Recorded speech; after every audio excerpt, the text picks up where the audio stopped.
Hi, I'm Matthew Trezza. I'm Cole Manetta, DeHaven. And we're here to talk about the new Black Panther movie, the Wakanda Forever.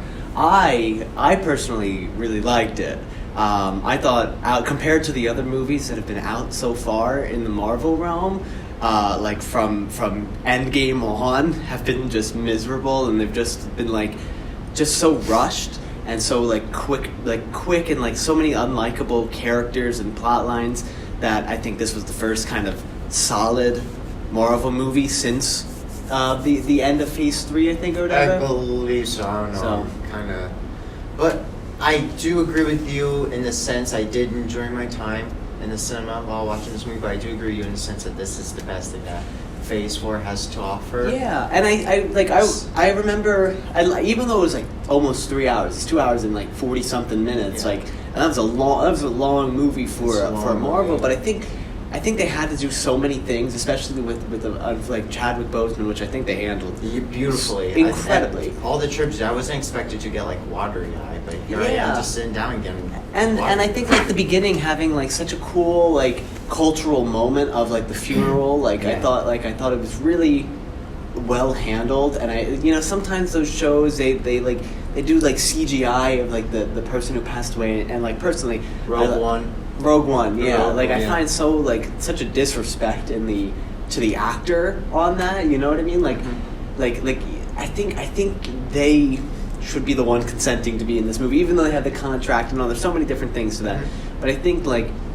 we all understood Chadwick Boseman as Black Panther, and we knew him as a symbol. And I think they took the symbol of Black Panther and they made that the point of the movie, that Black Panther is not Chadwick Boseman. It's not who it is. It's not a person. It's a symbol. It's what combines people, and that's why I think Shuri became the Black Panther, which I just think was I think out of all the characters in that film, it made the most sense for her to be. And she deserved it. And and I loved her. And her performance was really solid in the film. And it's also there was this level of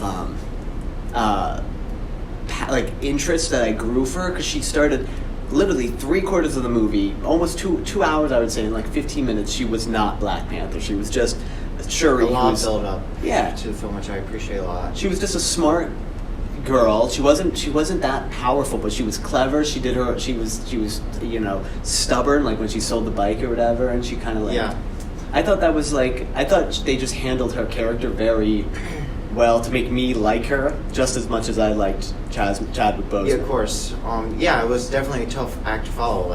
Modern pop culture now, Chadwick Boseman's a pretty pivotal symbol in modern pop culture as him as Black Panther. Mm-hmm. So for her to step up to the mantle and for her to feel so natural, and I feel those scenes where she's breaking down in tears, thinking and reminiscing about T'Challa, it's supposed to be kind of representing the Marvel fans, really, in a sense.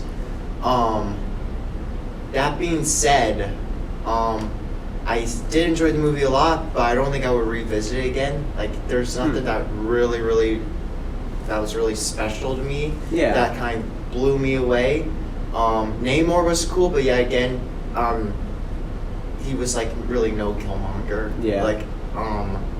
All scenes with him I felt very uninterested in.